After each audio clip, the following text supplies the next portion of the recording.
The NBA owes Seattle one. They let that team be ripped out of Seattle for no reason. The world ended in Seattle. That city and them fans don't deserve it.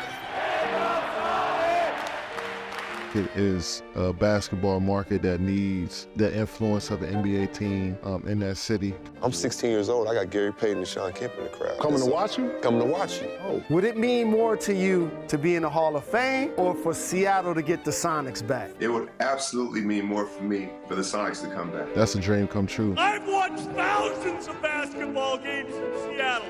CYO, little kids, AAU, pro, college, you name it. So if this is a basketball city, damn it, let's hear it!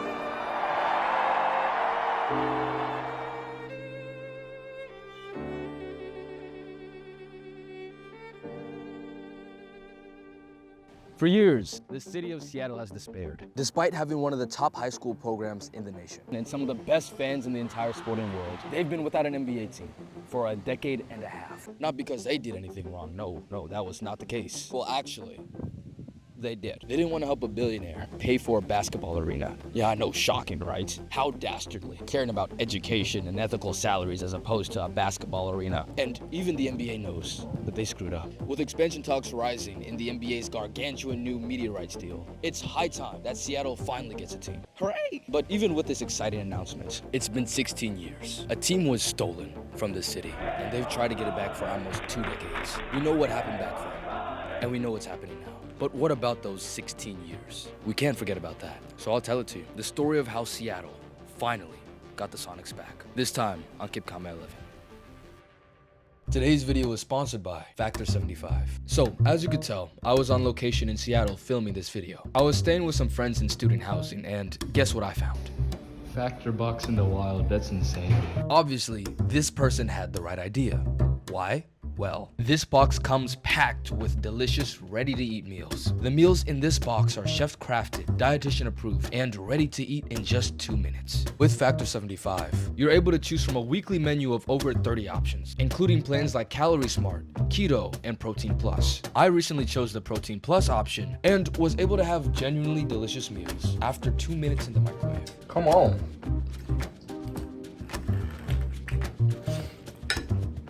Head to factor75.com or click the link below and use code KIP50 to get 50% off your first Factor box and 20% off your next month of orders. That's code KIP50 at factor75.com to get 50% off your first box plus 20% off your next month of orders. Now, back to our regularly scheduled program. So for those not familiar with the steal of the Sonics, let's do a quick breakdown. So, the Seattle Supersonics were founded in 1967, and for 41 years they were the hub of Seattle basketball. They won their first and only championship in 1979 with guys like Dennis Johnson, Gus Williams, and Jack Sikma.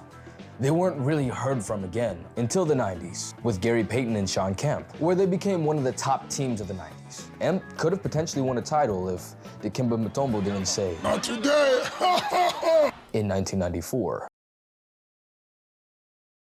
In 2001, Starbucks founder and CEO Howard Schultz bought the team, traded Gary Payton because they had an argument. Howard is a con man, to me. Got Ray Allen, and were still buds. Schultz realized that he wasn't built for owning a team. If you had to do that period over again, what, if anything, I wouldn't have bought the team. And sold it to some guys from Oklahoma, led by Clay Bennett, who promised that the team would stay in Seattle. Oh yeah, at some point, the arena that the Sonics were playing in, Key Arena, was so busted that the NBA told Seattle, if you don't find a new arena, we're gonna have to move you. But because Seattle taxpayers didn't want to pay $200 million for yet another sports arena, Given that they'd already paid for the Mariners and Seahawks stadiums just a few years prior, the owner would have to convince the Washington State Congress to help pay for a new arena, or pay for it completely themselves. Yeah, that didn't really go well. Now, Hurricane Katrina happened just a year prior to the sale, and the New Orleans Hornets were playing in OKC temporarily, and now OKC was fiending for some NBA basketball. We find out a while after the sale that Clay Bennett and David Stern had a special relationship, and Clay wanted a team in Oklahoma. Only way he could get one, though, is if he bought a team and moved it there. Oh, but he wasn't gonna do that, he said.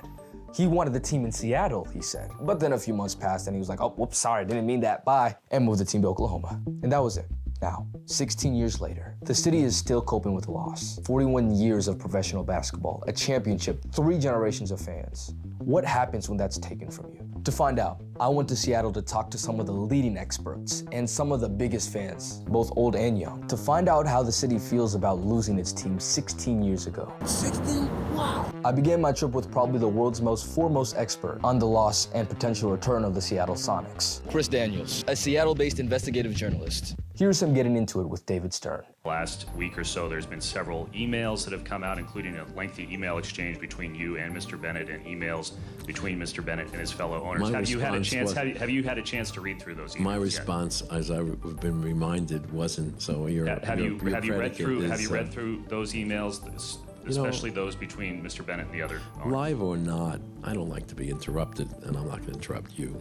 So why don't we just go to the next question? I wasn't planning on having any sort of adversarial or confrontational questioning with David Stern. I thought that they were questions that a lot of people had wanted answered for several months at that point. 18 years later, those same people are still asking about their team. I get asked about this subject a lot because of 18 years of pretty much on a weekly basis, when are the Sonics coming back? There is a certain amount of people, though, that are like, Chris, wake me up when it's actually happening. We've been through this ride before. We've seen what the NBA has done to us, and when I say that to the city before, and they'll believe it when they see it. I think there's a certain amount of people who are just fatigued by it all. That's right. Seattle is the city that the NBA has wronged the most in its near century-long history. Despite having a top 15 market, despite having proven to be an avid sports town, hoops town no less, the NBA continued, after Clay Bennett stole them in 2008, to elude the Emerald City. When Seattle fans realized what happened back then and felt that their team was in real jeopardy, they rallied hard. There was a slogan that resounded in that short period of time before the move to OKC was finalized.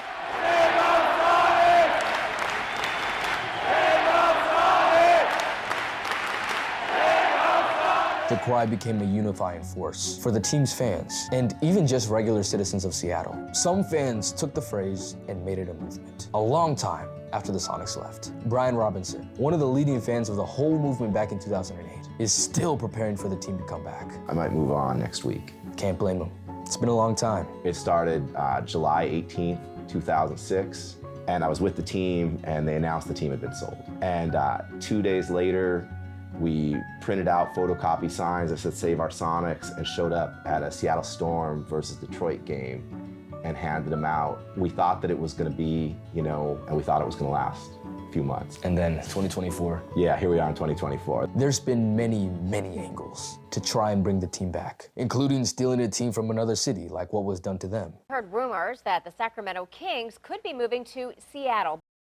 The year is 2011. It's been 3 years since the Sonics played their last game in Key Arena, and Seattle is looking for any possible way to save their Sonics. Enter Chris Hansen.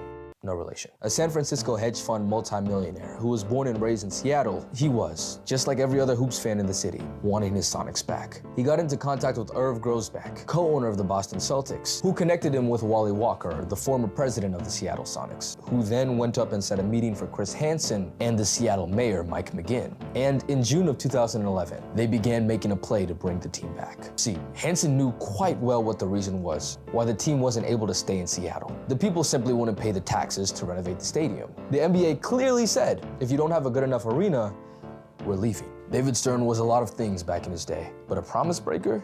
Yeah, no, not one of those. David Stern actually had the city spooked so bad that you couldn't talk about getting the team back. It's like Voldemort effect, bro. He's crazy. I'm saying, rest in peace, David Stern, bro. Different guy. So Chris, knowing full well what both Seattle and the NBA were about, proposed to the mayor that he would fund an entirely new arena that would be NBA ready and would require no additional taxes to the citizens. It was an ambitious play, and one that Seattle would have to warm up to, because while there wasn't any taxes, the city would still have to loan $200 million, with Chris Hansen's investment team putting in $290 million. Now, the city was under different leadership than in 2008. Mayor Mike McGinn was fully on board on bringing the Sonics back to Seattle, as was the city council. In the months leading up to the first public announcement in 2012, Chris Hansen bought up more than $50 million of land in the south of downtown district, or SoDo for short, in preparation for a new arena. After which, him and the city came to a formal understanding, literally called a Memorandum of Understanding, MOU for short. It's weird, it's like city speak. Basically saying, we approve of your efforts, Chris Hansen, and we're expecting you to put about $800 million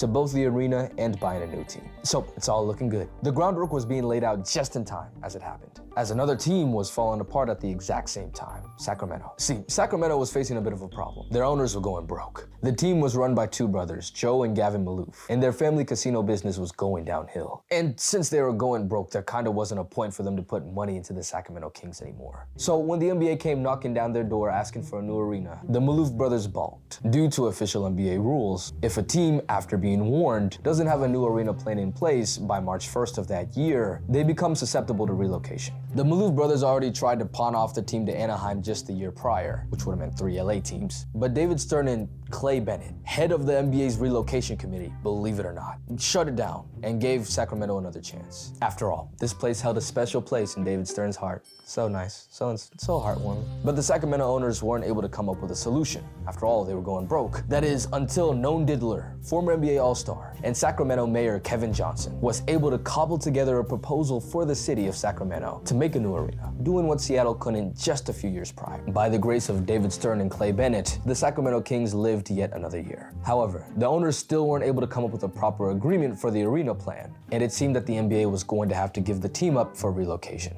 Therefore, giving Chris Hansen and Seattle the perfect chance to swoop in and steal the Sonics back from the NBA. This was something that Sacramento residents, quite understandably, were both pretty scared and upset by, to the point actually where they wrote a letter to Chris Hansen telling him, "Keep your hands off our Kings," and listing in pretty detailed terms why buying their team would mean stealing jobs from the city.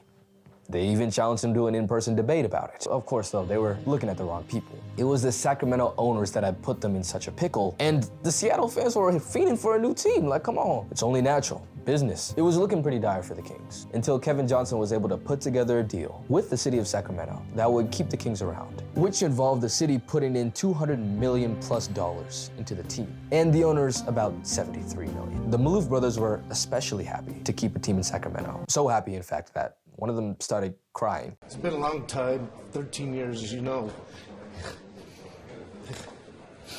Give me a minute. Anyways, this obviously wasn't the most fair of deals, and something that obviously definitely wouldn't have flown in Seattle, but it was enough to keep the Kings in town, so everyone's happy. That is, until the Maloof brothers decide to back out.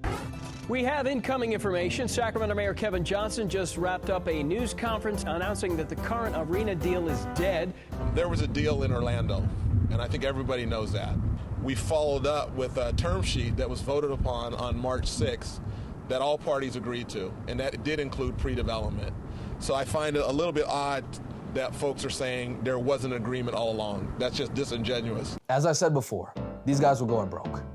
Well, as broke as a billionaire can get. They owed $3.2 million of pre-development costs to the arena, but they were unwilling to cough up the dough. Because of this, the plan finally fell apart in April of 2012. Meanwhile, the efforts in Seattle were mounting. Chris Hansen's group was getting all of their ducks in a row. In May of 2012, the MOU was officially announced, and just a month later in June, it was also announced that Steve Ballmer and the brothers that created Nordstrom were also going to be a part of the potential investor group. In July, there was a public forum held in the Seattle City Council, and mostly everyone was on board, except for the Seattle Maritime Shipping Industry, aka the Port of Seattle. No way, build it somewhere else. That's why I'm here. They'll be back later. After a bit of back and forth with the port, in September, Seattle saw success. Chris Hansen and the Seattle City Council have a deal to build a $490 million NBA/NHL sports arena. They had to deal with the city. Everything was put in place for Seattle to purchase the Flailing Kings. It had been 4 years, but it looked like the Sonics would finally be back. On the Sacramento side, naturally, things were looking grim. There was no headway made on arena talks after the deal fell apart just a few months prior, and by October, David Stern and the NBA were pressuring the Maloofs to sell the team to Seattle. Straight from Woj. Yeah, he was dropping bombs back in 2011. Stern desperately wants to return the NBA to one of its great markets. Everything seemed to be aligning. In January of 2013, it was officially announced that Chris Hansen's Seattle group would be purchasing the Sacramento Kings and would be looking towards moving them to Seattle. They were set to acquire 65% of the team for $325 million, making it the biggest purchase in NBA history to that point. Now all that was left was to have the NBA Board of Governors approve the sale, which Woj said at the time would be nothing but a formality. The Maloof brothers then submitted their relocation request in February, well before the March 1st deadline. This sale was a done deal. The Sonics were coming back to Seattle. But then David Stern said, not so fast. See, diddler Kevin Johnson was dead set on keeping a team in Sacramento. When rumors came out a few weeks early about a sale from Sacramento to Seattle, Kevin Johnson started working overdrive to try and keep the team. He called it a 6-week sprint, where he put out feelers on any potential investor. And I do mean any. Bro, dude literally asked LeBron James. We got a team for sale in Sacramento. So I just want to know, should I have my people talking to your people? How's that work? That is how it works.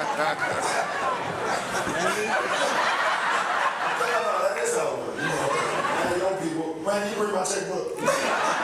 To buy the team that would be built in with a plan for a new arena, not just concepts. He then eventually put together an investment group that was competitive enough, according to David Stern, to be considered by the NBA Board of Governors. Oh yeah, before the sale was officially announced, David Stern gave Sacramento the chance to counteroffer. Kevin Johnson took the chance and worked like a man possessed. He even went to the Summer League to lobby with quote-unquote whale investors, the multi-billionaires that had enough weight to make the NBA take them serious. Within the month, they found Ron Burkle, a grocery billionaire, and Mark Mastrov, the founder of 24-Hour Fitness. However, the offer they were making simply wasn't big enough. David Stern said it himself. The offers were not comparable. The mayor wasn't deterred, though, at all, actually. I think the commissioner said this is not going to be a bidding war. Okay. You know, their deal is in. We know what they set a really high bar. Our ownership group knows what the target is, so that's one reason why I'm confident. And neither was David Stern, apparently. My first phone call was from Commissioner David Stern. Vivek Ranadive, who at the time was a minority owner for the Golden State Warriors, was called in by David Stern behind the scenes to help bolster Sacramento's efforts at a bid. Called me up and he said, hey, you're the vice chairman of the Golden State Warriors, but I want you to think about stepping in and buying the Kings. The NBA held a meeting at the beginning of April where they allowed both cities and their representatives to propose their ideas in front of the NBA Relocation Committee, headed by Mr. Clay Bennett. Another member of the delegation has shown up. It's actually Clay Bennett, the owner of the one of the NBA owners who actually took the Sonics away, and we're going to try and see if we can hear from him as he goes in. Hanson's group had a lot of positives to it. They would be giving the NBA money while Sacramento would be taking it. There were already plans in order for an arena, which Sacramento didn't have. And Seattle is just a flat-out bigger market than Sacramento. This Sports Illustrated article even said the answer to the sale was, if the NBA was losing its head, Seattle. And Chris Hansen wasn't satisfied with just that. One of the main pain points in this purchase had arisen after one of the Kings' owners became bankrupt, leaving his 7% share of the team also bankrupt. I know it's weird, it's whatever, business stuff. So Sacramento didn't know what to do with it. So Hansen took the offensive and just straight up bought it for $15 million. Now, Seattle had a business plan, an arena in place, one of the world's richest men backing them, and a stake in the team. Kind of seems like they got everything going for them at this point, right? Well, on the Sacramento end, Vivek was leading the charge. Burkle dropped out, and Mastrov took a back seat to the former minority owner. Now, Sacramento was able to come up with a competitive offer that was wait, no, that's not true. David Stern changed his mind from before, actually. Now it didn't really matter how much more Seattle had to offer. Regardless, Sacramento had pledged at the beginning of April that they would match Seattle's offer of $325 million, somehow. So Hansen upped the price again. He added an extra $25 million to the deal to make the total valuation of the Kings $550 million, a number that was simply unheard of at the time. But the NBA made sure it was going to entertain both sides, no matter what. The NBA's Board of Governors was supposed to approve the Kings' purchase at the annual mid-April meeting, but David Stern said that Sacramento hadn't had enough time to organize all the materials. So the meeting was pushed back 1 month to mid-May, and an additional advisory meeting was going to be held by the NBA Relocation Committee. A little fishy, but hey. David Stern at this point said that he wanted to keep teams where they were. He didn't want to do any more moving. It was only right to give Sacramento a fair chance to counteroffer. Regardless, Seattle's plan still made the most amount of sense. And all they needed were 23 yeses out of the 30 owners. And while it felt like the chances were dropping, it still felt like the Sonics would be back, right? Well, the end of April comes, and Clay Bennett's relocation committee comes out with their advisory vote. They unanimously agreed that the Kings should be kept in Sacramento. This, of course, didn't really bode well for Seattle, but Chris Hansen and his team weren't giving up just yet. 4 days before the final vote, the group upped the offer again by $50 million, making the new team valuation a then eye-popping $625 million. Seattle had done all it could. Now it was showtime. The meeting day arrived, and the owners made their vote. The final tally, 22-8. 1 vote off. Since Sacramento wasn't able to hang with Seattle's bag, the NBA voted to leave $75 million+ on the table. Why? There were a few votes that were swung at the last minute, say 6, 7, all it took to swing it in Sacramento's favor. David Stern, at the time, he was saying, I'm not doing any lobbying on behalf of Sacramento. I'm not weighing in one way or the other, but he was clearly, and he admitted it after the fact, he was clearly trying to keep the team there. At the end of the day, Seattle made 2 big mistakes. 1, they got in front of the commissioner. That's a common saying in Seattle. Don't get ahead of the commissioner. Basically meaning, don't say anything before it's done. Why is that? Because in 2008 and 2013, those kind of 2 big pivot points in this story, there was a lot of things said publicly by the mayor and elected officials about the NBA, about their dealings with David Stern. 2013, it really hit a whole nother crazy level at a time when Twitter was taking off.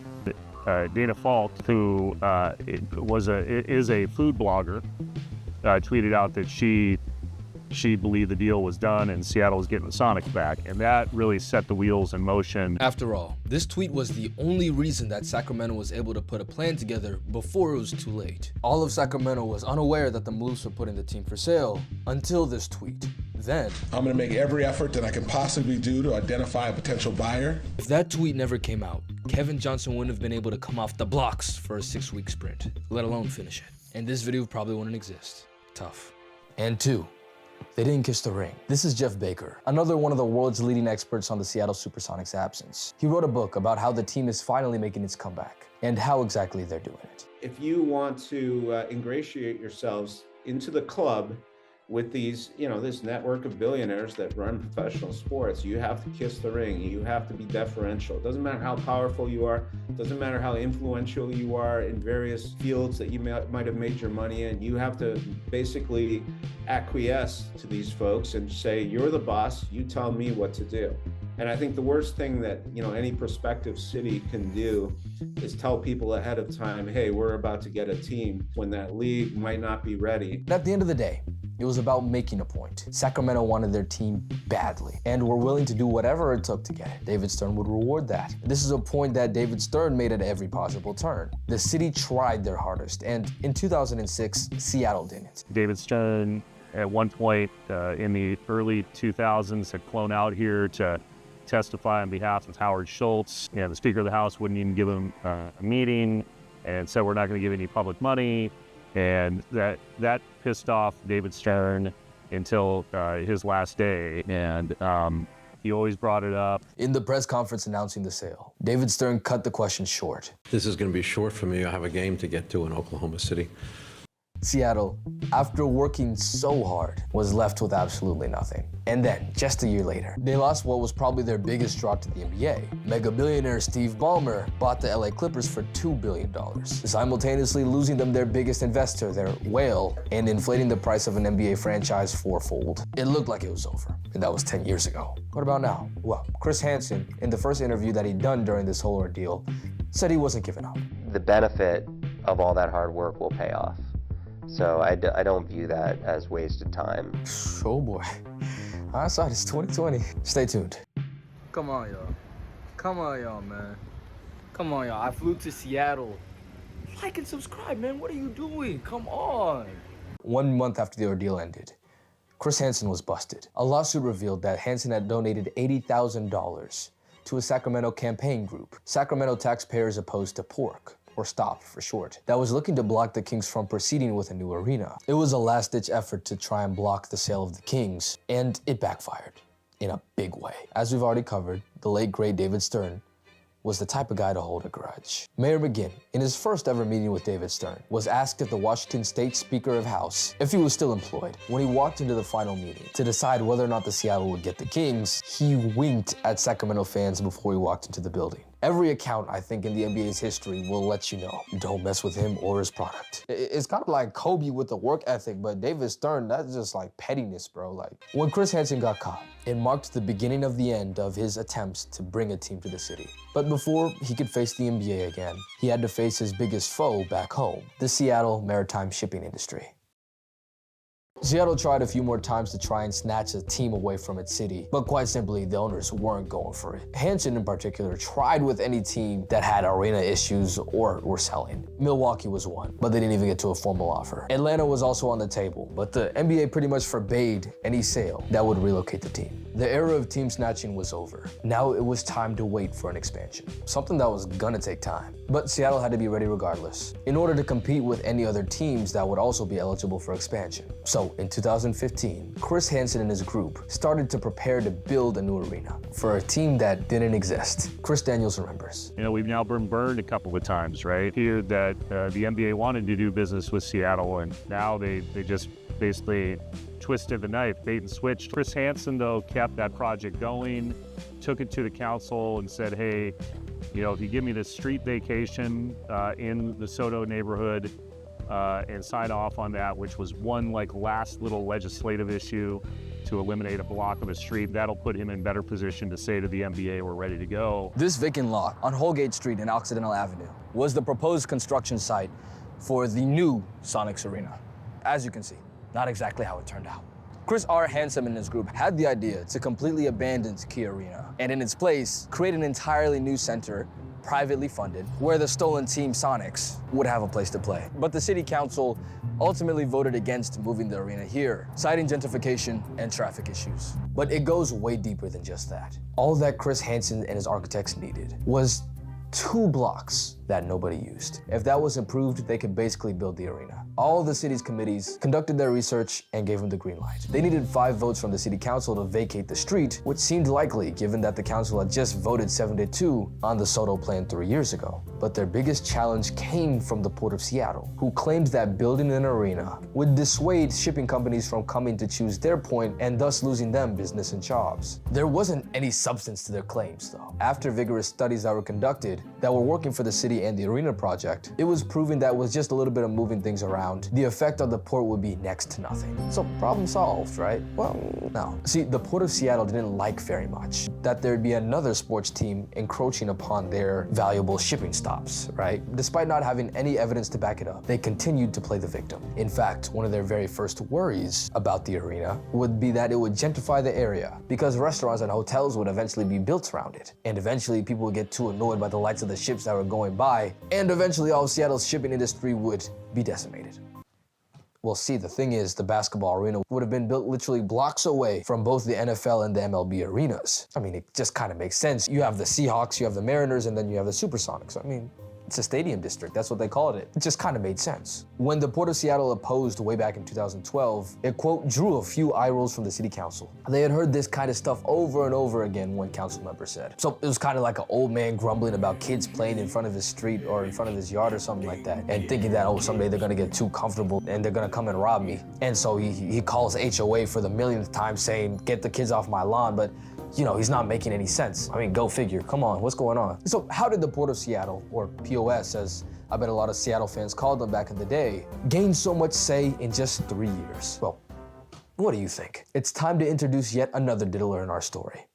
Too many. After Mike McGinn's term ended, Ed Murray stepped up to the plate and became the new mayor of Seattle. Much like McGinn before him, he was very supportive of the Hansen Arena deal. And even though a report came out saying that not only was it possible to renovate Key Arena to make it NBA ready, but it was cheaper too, it was taken with a grain of salt from a lot of the city council. Ed Murray, as of November of 2015, was quoted saying that the Soto Arena was the best location in the city. And when another group from Phoenix was interested in buying and fixing up Key Arena, Murray put a halt to it because it would be a waste of taxpayer money since the Hansen idea looked like it was going to work out. But then, very strangely, just a little more than a month later, Ed Murray pulled a complete 180. See, the MOU that the city signed with Hansen back in 2012 meant that there were no other groups that were able to renovate Key Arena. This agreement lasted for 5 years, but this was signed with the intent that the Kings were going to make their way to Seattle. Since they hadn't, now the deal between Hansen and the city council was kind of just laying around. Hansen was just sitting on the land that he bought, and the city wasn't entertaining any offers to renovate or build any new sports arenas. It was insinuated as a part of the deal that anything that Hansen needed within reason was going to be okayed if a team was to come around. Well, that's if, which is a really big word here, because Adam Silver had come out at this point to say the NBA wasn't looking to expand anytime soon. So basically what it seemed the deal was going to be was when Hansen's MOU expired in 2017 and there was no NBA team there, the city would extend the agreement until a team came about or a better offer came along. But at that particular moment in 2016,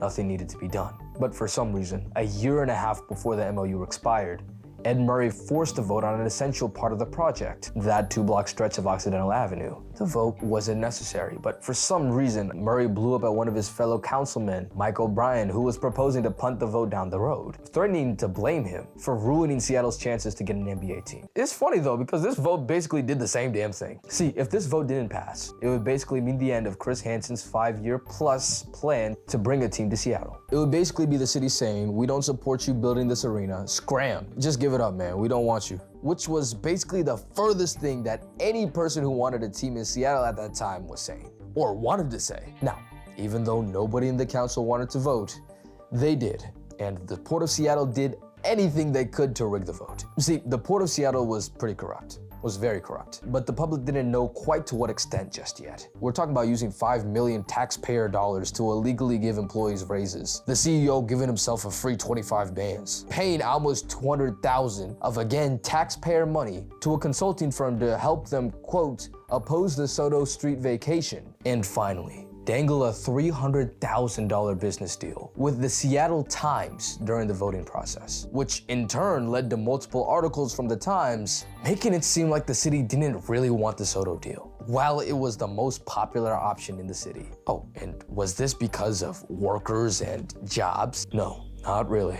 It was found out later that the port was actually looking into the land that Chris Hansen had bought in order to move their headquarters there. They didn't think that $25 burgers are going to gentrify the area. That's a real quote someone said. They just wanted some more office space. Now, the Port of Seattle weren't the only guys that wanted Chris Hansen off their lawn. The Port's a very powerful political player, and they were vehemently opposed. The Seattle Mariners were opposed. The Seahawks were opposed to having a new arena built down there, and they let the politicians know it loud and clear. The Mariners CNO went as far as calling the Soto Arena the big ugly house at the end of your driveway. Doesn't look that ugly to me, but sure. But anyways, all of these companies' opinions mattered. A lot. In elections, you know who signs paychecks and stuff. It's big corporate benefactors, and you don't want to tick off, especially the owners of the Seahawks. I mean, Paul Allen, pretty much when he was alive, ran a lot of this city from a corporate perspective. And politicians knew they had, if they want to get elected mayor, they have to go to Paul Allen first and his companies and see. If you know the Seahawks are opposing it, you're a little skittish if you're a politician.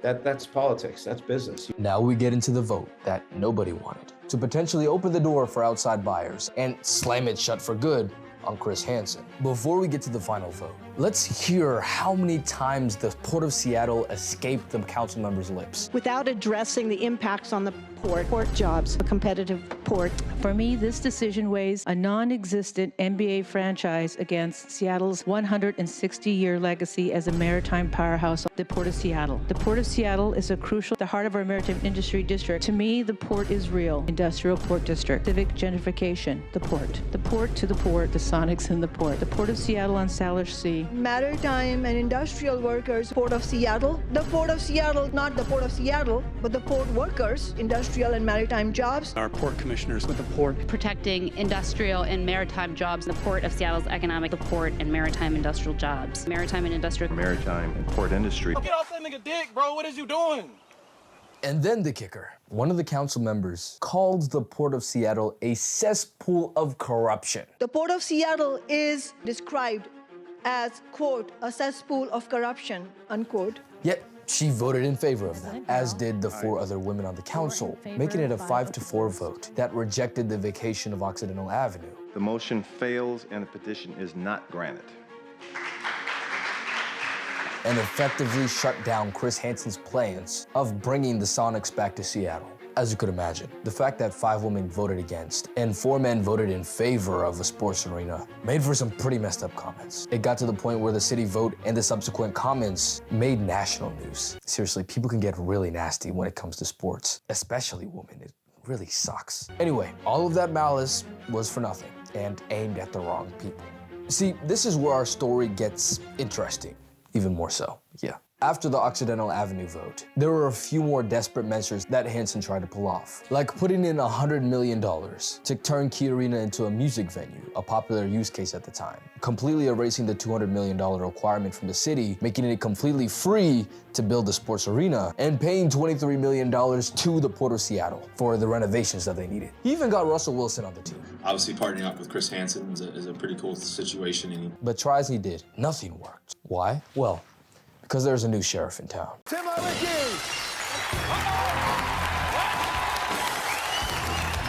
Tim Leiweke is the former CEO of the sporting arena behemoth that is AEG, the arena group behind the legendary Staples Center. Wait, isn't it called Crypto.com Arena now? Why is that?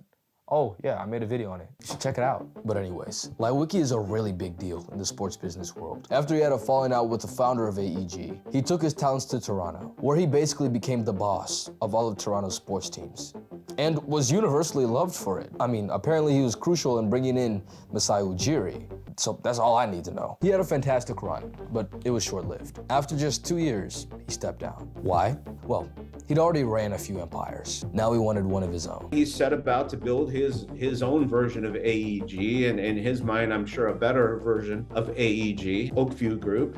And he wanted an arena that was going to be the centerpiece of what he envisioned as a bit of an empire, I guess, a global entertainment and sports management empire. And that's kind of what he's built. And Seattle was at the top of his list. As the biggest American market without an NHL or NBA team, Leiweke saw the opportunity to make Seattle the centerpiece of his new global reign. Hopefully that's not too dramatic. Anyways, let's compare the timelines here. Leiweke left Canada in October of 2015. Ed Murray suddenly pushed for a vote in January of 2016, just 3 months later. Doesn't take a genius to figure out what happened there. It was found out later that it wasn't just Leiweke's Oakview Group that had exhibited interest in late 2015, but also AEG themselves. These were huge groups that were willing to fix up the old ailing Key Arena, a city asset that the city simply didn't have enough money to repair. And these companies were willing to do it on their own dollar. Well, for years, nobody had been willing to. If they were, the Sonics would still be here today. Imagine Shea in Seattle.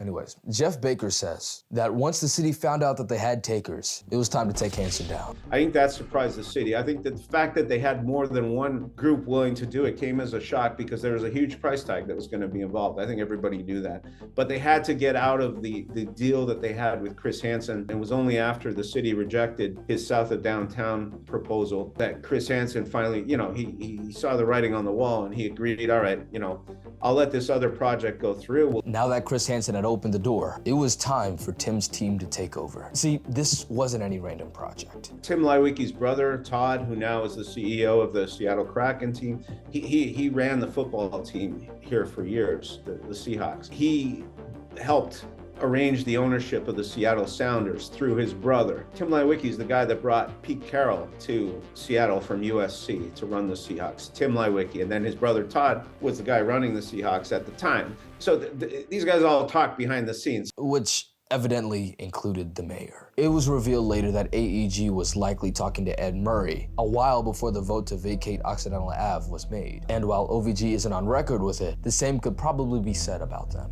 Once Chris Hansen gave up exclusivity rights for Key Arena, both AEG and OVG jumped in immediately. And eventually, OVG won out, promising to revamp the downtown Key Arena with the hope, not the promise, of bringing an NBA team to the city. It was discovered that some of the very same people working with OVG also worked not only for the Diddy mayor Ed Murray, but also for the Port of Seattle. One of them was the same person hired by the Port of Seattle, whose sole job it was to, quote, oppose the SoDo vacation. It's an evil world we live in. In December of 2017, OVG and the city of Seattle signed a new MOU, pledging $660 million towards the renovation of Key Arena, just days after the original one with Chris Hansen had expired. That same week, Ed Murray was exposed for being a #real diddler. But that's neither here nor there. The city got a new mayor, and she was the one who got to bear the good news. The wait was finally over. Seattle was going to have a new arena, and with it, hopefully, a new team. But how exactly were they going to get one? This was 2017, and the NBA didn't have expansion anywhere on the agenda. So what was the plan? Well, my friends, this is where hockey stepped in to save the day. Yeah, not what I expected either.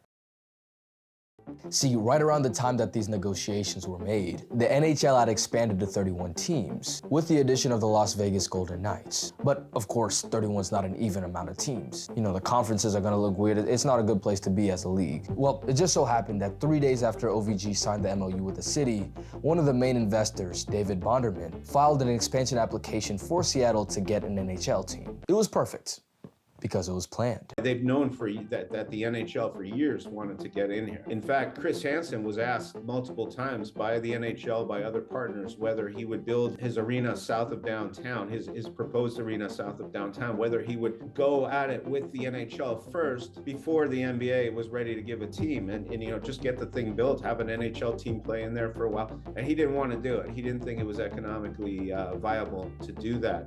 I think if you would ask him today, he might change his approach and go that way, because that's what Oakview Group did. Everything was set. In December of 2018, one day after the NHL unanimously agreed to give Seattle an expansion team, redevelopment began. Key Arena was about to be no more, and the last event ever held there was graced by Seattle's very own Kevin Durant.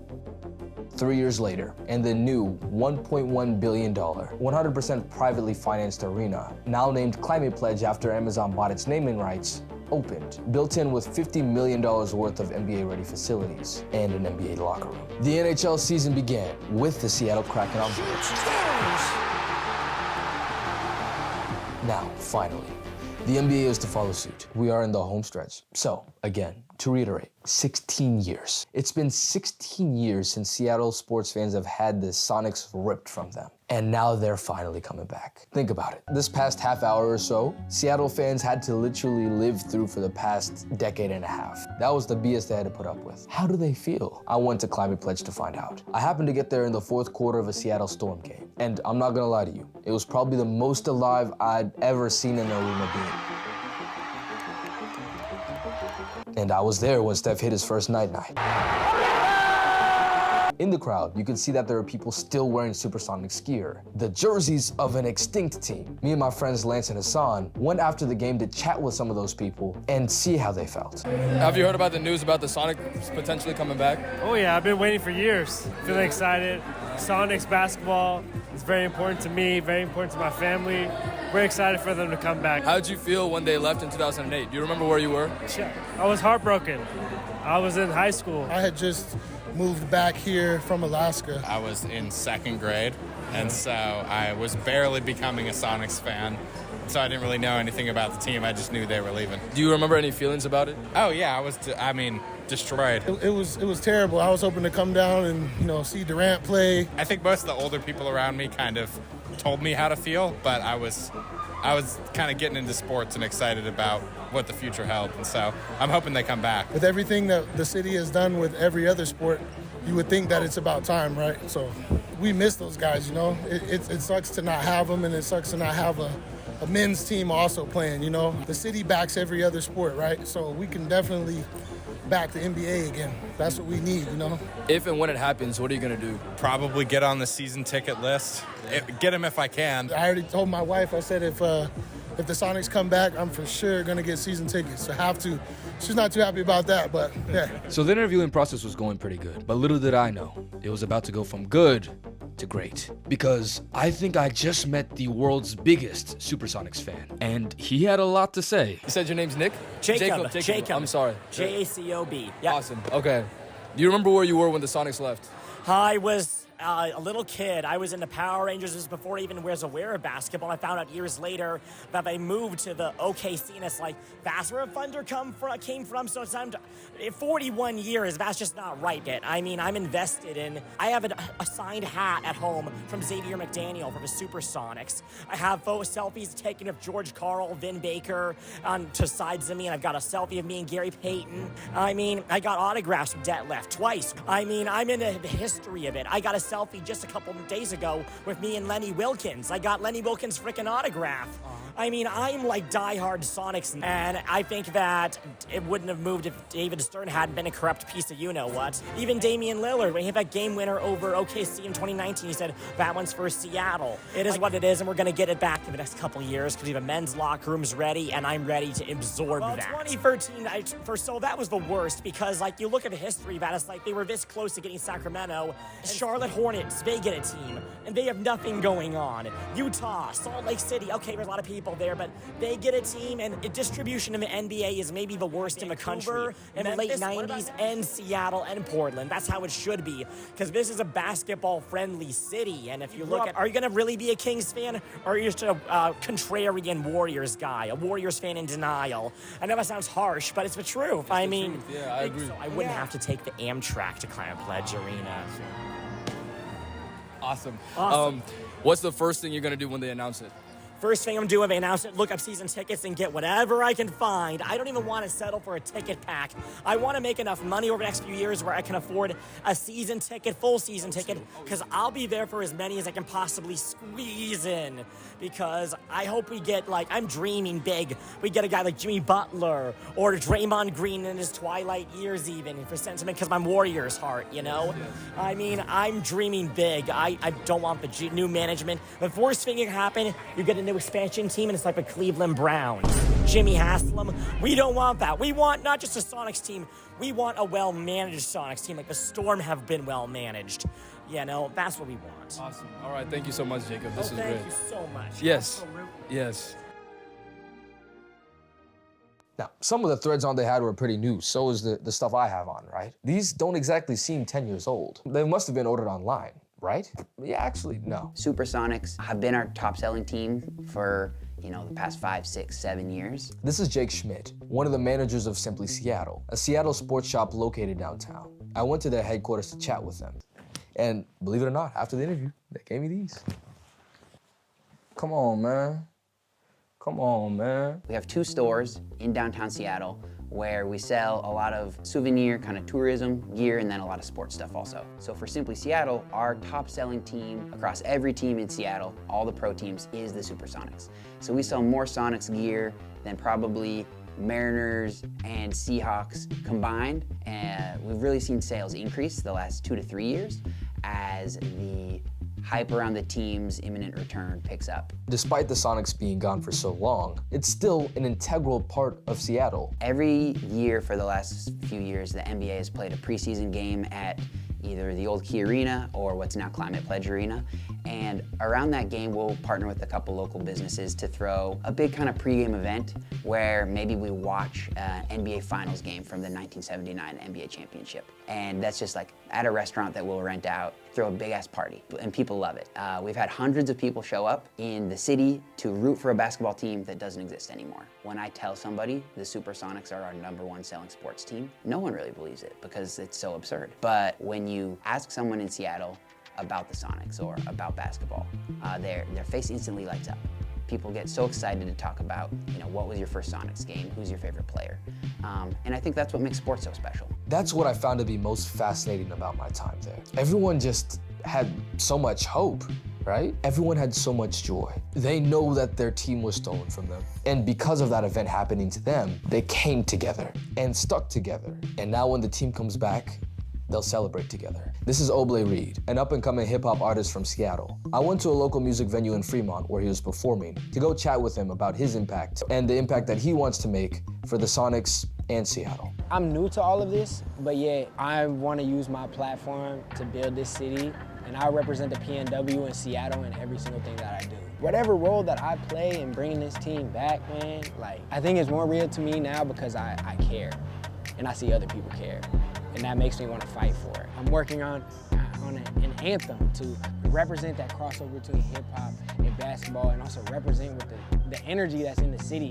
I play a very small role in everything that happens, but that small role, I'm giving 110% to it. I just want to do right by the city, man. That's all I've ever tried to do, so. I feel that, bro. Yeah. When they announce it, what's the first thing you're gonna do? First thing I'm gonna do? Yes. Oh, when they announce, dang, where am I gonna be? Might have to go play pickup or something, right? Dang, you know what I'm saying? Yeah. I might have to hit the courts. The sports fans here in Seattle were hurt in a big way, and they know that. And yet, for a lot of them, it seems that the love of their team and their city came out stronger because of it. I think when I look back at the last 20 years, when hopefully the Sonics are playing, there will definitely be still a huge like feeling of loss. But I'll look back at it and smile a little bit too. It's the weirdest thing to say, yeah, we've gotten our butts kicked, we lost our team, I've been so blessed to be a part of it. Losing together is the thing that builds the bonds of friendship in a way that makes victory later even better. Anybody who's been on a team sport understands, anybody who's been an aspiring artist that's put out, 5 albums where you lose and all of a sudden you hit it on one. I've been fortunate enough to lose alongside my city, and because of that I have a better relationship with my city. And all the people in it, closer to my city, and I'm closer to my roots, and I'm closer to my community because the Sonics have been in my life. I have people ask me about the Sonics from all walks of life.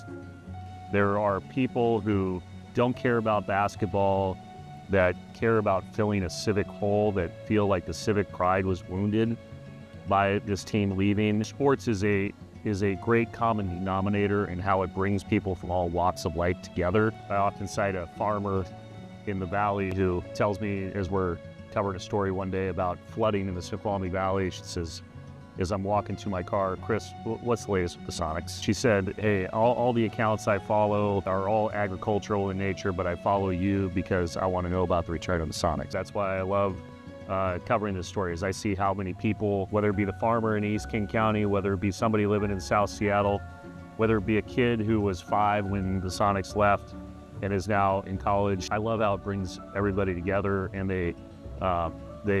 that's why so many people care, is they feel like there is a hole that was created in the civic pride here that can only be filled by a pro basketball franchise, an NBA franchise, filling it. That day when that's announced, it wouldn't surprise me if there's like where we're sitting at the International Fountain, there's a stage over there, a big rally, and people wearing green and gold. And then that first game, when it happens, it's going to be the hottest ticket in this town in 20 plus years. And that celebration is going to come sooner than later, because the suffering of Supersonics fans is coming to an end. After many, many years, the Sonics are saved. Thanks for watching. That's a wrap, isn't it?